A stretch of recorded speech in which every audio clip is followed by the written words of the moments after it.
The following program is rated TV MALV. It contains strong language and violence. It is intended only for mature audiences.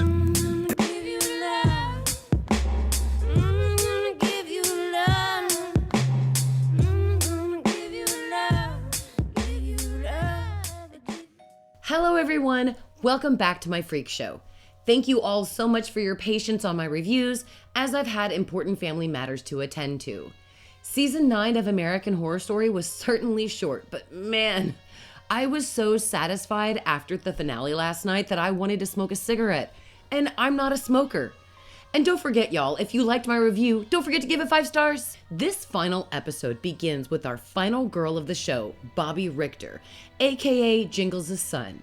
The year is 2019, and Bobby hopped an Uber in an attempt to find Camp Redwood and reunite with his father, Benjamin, who he thinks is still alive via a series of checks that he receives his entire life. After he enters the camp, Bobby comes across a bloody wood chipper that we didn't get to see used this season. But don't worry, y'all, we'll get to see that baby in action by the end of this episode. He finds the remains of what was the music festival from 1989. Though, I may be wrong, but that sign should have been way more sun-bleached for being 30 years old than it was. Montana is the first ghost that finds Bobby, and I just love how fascinated she becomes with his cell phone. I never saw that shit happening either when I was in the 80s Montana. Bobby tells her that it's the year 2019, and she's shook down to the very panties that she hasn't changed since 1984. Which I guess Trevor likes it gross like that. Montana tells Bobby to get out of the camp because people there will kill him. And he doesn't believe her after he reveals his name to her, and he finds out that much like Dorothy from The Wizard of Oz, his family has always been right there at the camp waiting for him. Montana takes Bobby to a cabin to explain things, and Bobby finally recognizes Montana since he's so familiar with the murders that took place there in 1984 and so on. Now, when Montana questions Bobby about the present outside of the camp, Trevor shows up. Now, Bobby tells them that he thinks his dad is alive because he tells them that somebody has been sending him money anonymously since he was a child.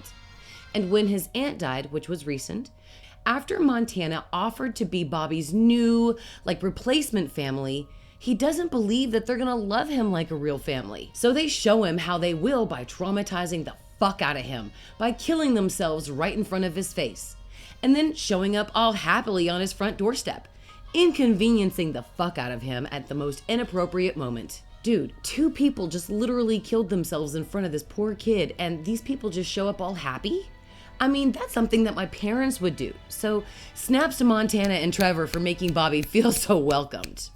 The two tell Bobby that his father is dead, and they give him the deets on what happened at the festival in 1989.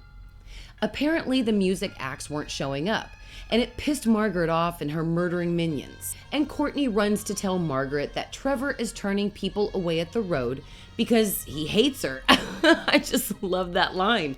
And Margaret calls Courtney the worst assistant in the world and kills him right then and there, making the 2 guys clean it up. Damn, poor Courtney, but Margaret is so fucking gangster. Who has used Kaja Gugu's bus to block the road to prevent people from showing up to the festival. Now, despite the fact that people are still coming to try to enter the camp, Trevor is actively turning them away. Margaret shoots Trevor to near death right outside the camp so he can't be reunited with Montana. Damn, Margaret, really? in the dick? Wow, that's some cold shit. As Margaret tries to get Trevor to get to her before he dies, Brooke shows up. You already took my brother. Don't you dare take the best dick that happened to me. Preach that shit, Montana. And helps Trevor die in Montana's arms in the camp so he can be with her. And when Montana asks Brooke why did she help her, Brooke replies that she's not like her. Damn, I guess Brooke is got some gangster in her. And I simply loved how Montana cried over Trevor's body one moment and then totally dropped his body as soon as his ghost arrived. It was such a funny moment and a touching scene. It reminded me a lot of Constance and Michael Langdon at the end of Apocalypse when Mallory ran over Michael, Constance gathered him lovingly in her arms, and he asked her to please save him, and she basically said, "Fuck that," and dropped his corpse right there.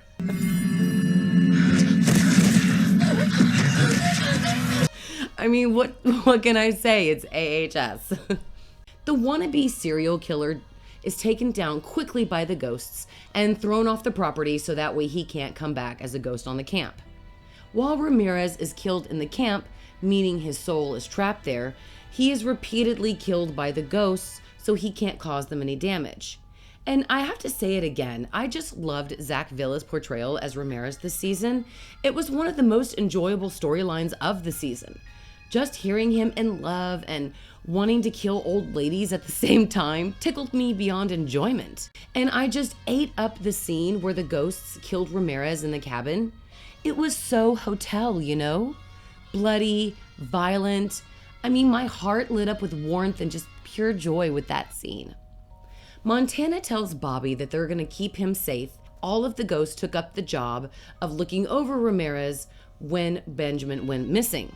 And this touches Bobby. He thanks them. Sadly, though, doesn't heed their warning when Montana tells him yet again to leave the camp because his life is in danger. Now, after a commercial break, the show flashes backwards 20 minutes earlier, and Chet and Bertie, it's their turn to watch Ramirez. Remember, after Ramirez wakes up, his ghost is reincarnated, they automatically have fun killing him all over again. So some ghost always stays behind to keep watch to kill him. Now, Bertie is certainly one smart bird, and she hits on Chet with such confidence, even I wanted to sleep with her. They turn their focus on each other because Chet is absolutely cool with what Bertie is laying down. Satan takes the opportunity then to resurrect Ramirez while they're distracted, who kills the pair before they can get it on. Dude, I mean, at least wait until Bertie got herself some Chet. Not cool, Ramirez. Ramirez goes to the cabin where Bobby is with Trevor and Montana and sees them through the window. Now inside, Bobby tells the pair that he's not gonna leave until he sees his dad. That's when Ramirez breaks through the door and tries to kill Bobby. Now Trevor intercedes and his ghost is killed. You know, of course, it's recycled. And Montana straight up tells Bobby to run, which thankfully he does, but it's right into Ray. Now finally, Bobby does the right thing and gets the fuck out of there when he sees all of the ghosts coming to his aid. They're running to Ramirez, all of them with weapons in their hands. I mean, fucking run, Bobby. Run. Oh, fuck. Bobby's down, guys. Bobby is fucking down. Now, it seems Ramirez ghosted those ghosts and caught up with Bobby to ghost him. But Bobby gets right on his feet as if he wasn't stabbed in the fucking back just a moment ago. I mean, shit, he can even swing his arms while gripping a knife. Actually, did he just pull a Shelby on us, guys? I think he did. The ghost came back to save Bobby, and Montana tells him something she should have told him right at the moment that he disclosed the fact that he was Bobby Richter. She says to him, and I quote, "Go to the Red Meadows Asylum, find the medical director, and you'll get your answers." Fucking Montana should have said that to his ass before all this shit happened. Bobby goes immediately to the asylum, and at this point, I'm more than positive that the writers have pulled a Shelby on us, because Bobby is literally fine after being stabbed in the back. Now, we get to see Frida again as she is the medical director and takes Bobby to her office to explain to him the truth, that Margaret was the real killer and his father was framed for his crimes. Frida tells Bobby what happened to Margaret, which, I'm so ready for, and I'm so glad that they saved this scene for nearly the last for the season. Frida takes us back to Halloween 1989 to the music festival. It's nighttime and Margaret is bitching to have someone come remove the bus so people can come to the festival. I mean, she can't just take the keys and move it herself.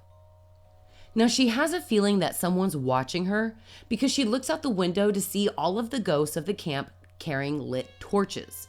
And this was such a Roanoke moment, guys, seeing them waiting for her, and I fucking lived for it. This was so reminiscent of when the butcher and all of her ghosts came for Shelby and Matt. Now, before they could exact their revenge, Frida surprises Margaret with a bad bitch final girl fight. Now, just as Margaret gets the upper hand on Frida, which shit, that looks like that hurts, the ghosts start breaking into the cabin. Margaret thinks she's safe, but we finally get to see Brooke and their final fight. Grab the popcorn, ladies and gentlemen, because it's time.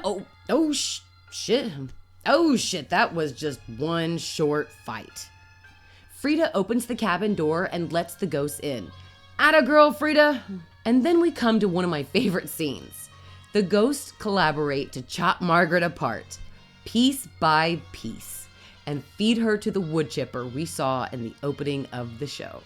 The other side of the wood chipper is pointing away from the camp property, so Margaret's spirit can't reside in the camp with them. Actually, the brain can live on for about 30 seconds after decapitation. I think the head can actually see now for 20 seconds, not 30. And it'll take more than 30 seconds for that wood chipper to get through the torso of her body. I mean, hello, it's gonna take at least 10 minutes.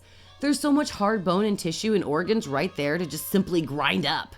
And I knew there had to be something up because Margaret had to be dead by the time that the grinder was finished with her body. And because this is AHS, you know that this isn't the last that we've seen of Margaret. Now the story goes back to Bobby and Frida at the asylum, and Frida says that she's the final girl because Brooke is dead. Now he thanks Frida for the money that she sent him, and she confirms that it wasn't her. Frida tells him that she doesn't have any money because she's been spending all of her money on gold chains from the Final Bad Bitches collection. Bobby says that somebody else then must know their secret. Speaking of secrets, most of you don't know this, but I am an author.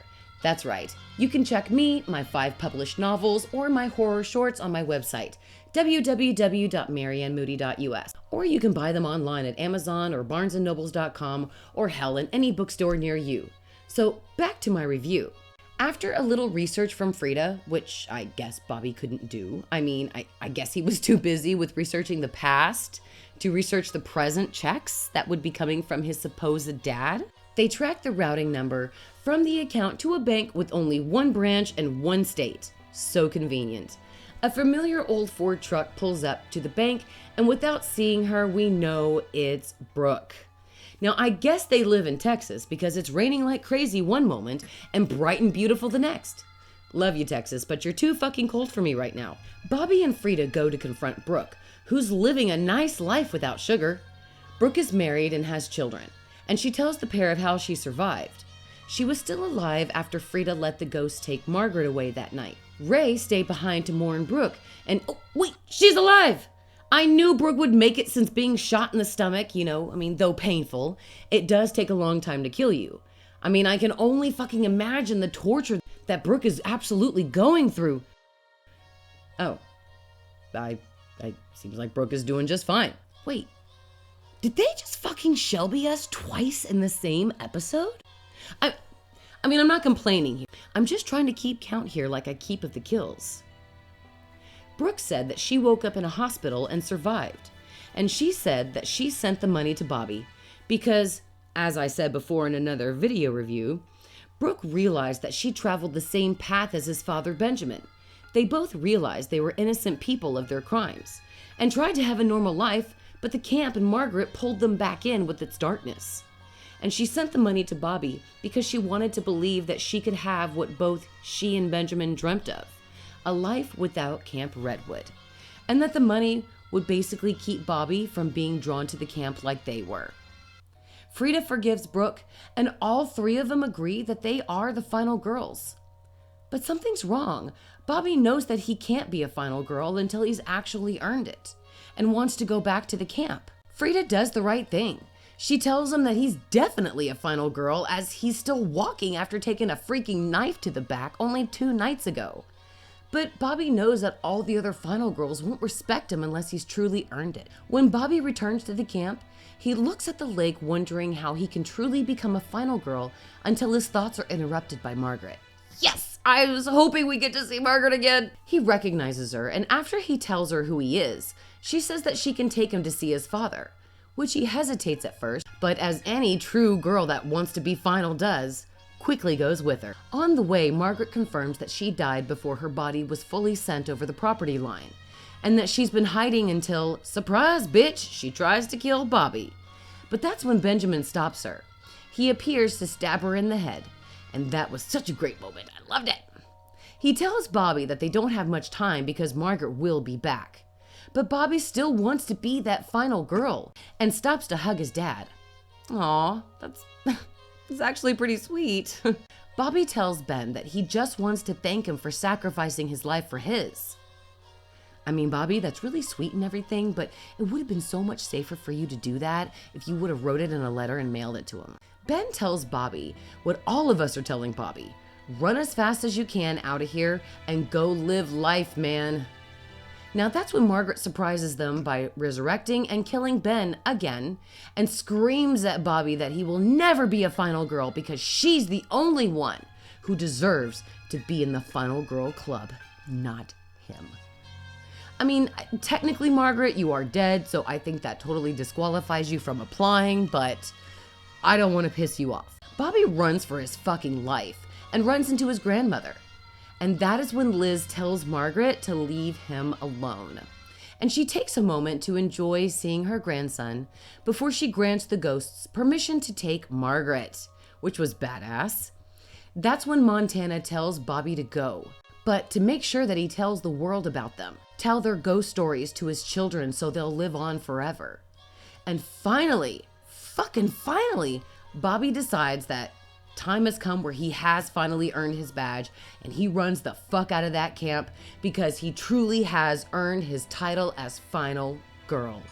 And if I could interview Bobby right now, I'd totally ask him if he ever dated a young girl named Sadie Swenson when he was in college. Now, he does stop right outside of the camp to catch his breath, and he turns to see his family peeping the shit out of him while he's trying to breathe. I mean, all jokes aside, it really was one of the most beautiful scenes of the entire season. And I did cry. I mean, I didn't cry like Hotel's Liz and Tristan reunion cry.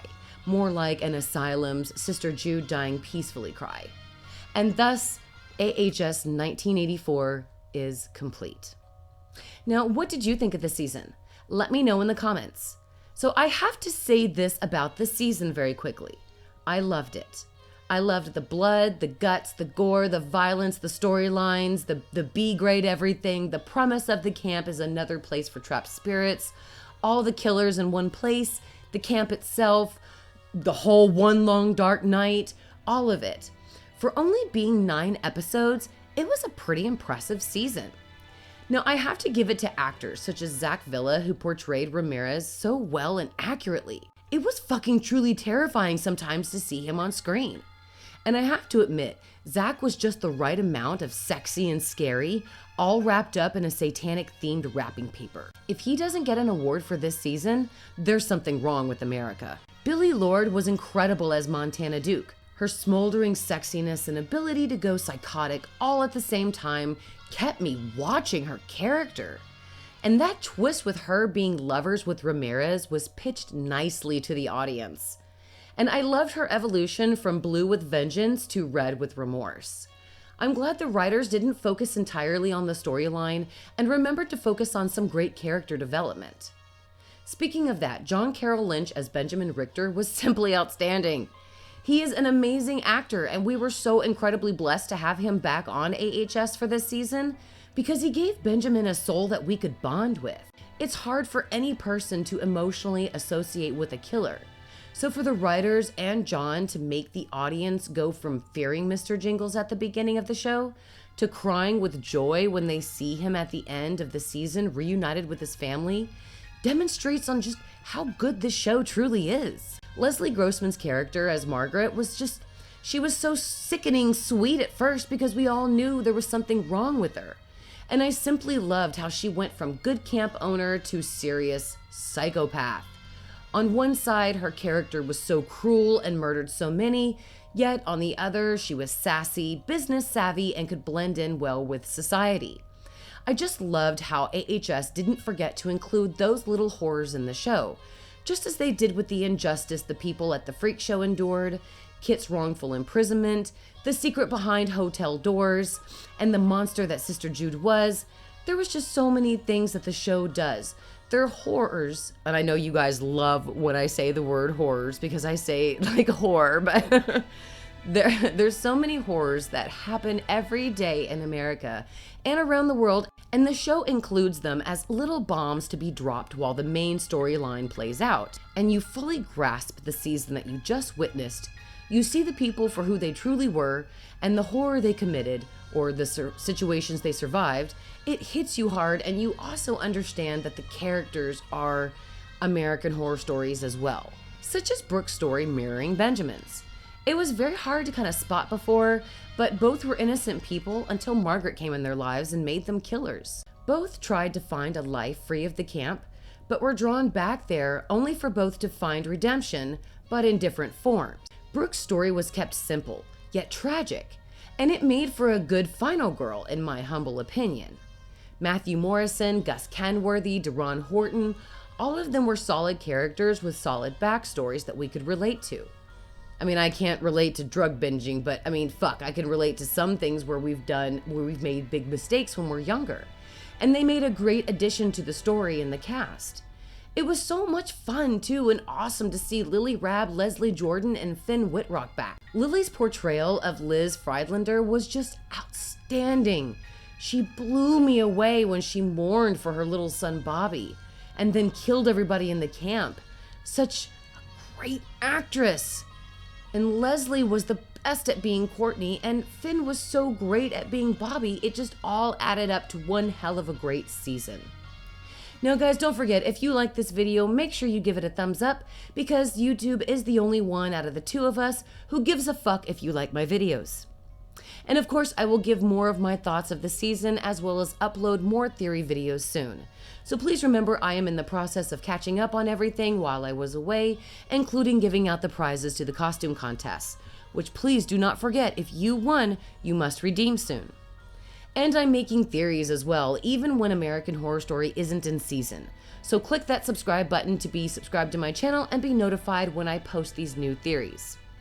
Beyond the Horror, my unofficial AHS 1984 after show, is giving away AHS Apocalypse on Blu-ray, region-free, to viewers US and international. All you have to do to win is count the kills every episode. Multiple kills and ghost included, please. And send me that list after this season finale. Send it to marygirlmoody@gmail.com. You must include the episode number and the amount of kills. Doesn't mean to be itemized, but you have to list the episode and the amount of kills. The first person to accurately match my kill count list wins the prize.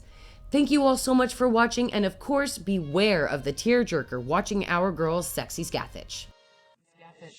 Thank you all so much for watching my video. I'd like to thank my patrons, Alicia, Mia, and baby Jalen George, Diana Fitzgerald, Danny Laguerra, No-Tell Hotel, Irish Melly, Casey Carr, Michael Mullins-Wright, Dawn Ford, Miss Bellatrixa, Jill Post, S. Marks, Fiona's Calico Cat, Lauren Quill, Kelly Ballinger Mountford, Kimberly Broadnoe, Bianca Spooks, Mike Gedney, Andrew Venom, Kevin Odom, Deep Thinker and Hogwarts Pupil, and of course Debbie Ebby Babebby. And I'd like to give a shout out to some longtime patrons such as Sharon Wybe and Stephanie De Leon Gutierrez. Thank you all so much for your support. To become a Patreon, click on the Patreon link in the description. Have a wonderful holiday, everybody. This is so gratifying. Babe, sorry. Everybody's always coming for the king, so I gotta be on my guard. What the fuck are you doing here? I personally had to say goodbye to Belinda Carlisle. What can I say? I'm an equal opportunity lover. Think about it. You can't sing Rebel Yell and not be a rebel. Keep it moving, sweetheart. You are the world's worst assistant. I wouldn't say the worst. You have an enormous Personality? Hey. Thanks for nothing, fuckface.